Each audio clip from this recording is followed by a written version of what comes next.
சித்தார்த்துக்கான lab male puppy செம்ம சப்பியா ready ஆயிட்டாரு பாருங்க. இந்த சப்பி பாய் எங்க கிளம்புறாரு தெரியுமா?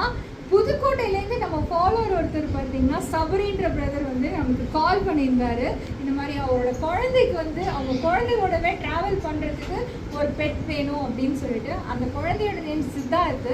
ஸோ அவங்க வீடியோ காலில் குழந்தை அவங்க எல்லாருமே வந்துட்டு இந்த பப்பியை பார்த்துட்டு அவ்வளோ சந்தோஷங்க. எனக்கு இந்த பப்பி தான் வேணும், பர்டிகுலராக பிங்க் நோஸ் தான் வேணும்னு சொல்லிட்டாங்க. ஸோ நம்ம லேப் மேலில் பார்த்தீங்கன்னா பிங்க் நோஸ் புதுக்கோட்டை கிளம்புறாரு. பிங்க் நோஸ் பார்த்தீங்கன்னா ரொம்ப க்யூட்டாக சப்பியாக ரொம்ப அழகாக இருக்கா இல்லையா? ஸோ நான் இவனுக்கு ஒரு ஃபாலோவர் ஹோம் பிளேஸ் பண்ணிட்டேங்க. எங்களுக்கு ரொம்ப ரொம்ப சந்தோஷம், அவங்களுக்கும் ரொம்ப ரொம்ப ஹாப்பி. நல்லபடியாக இரு. Thank you so much brother.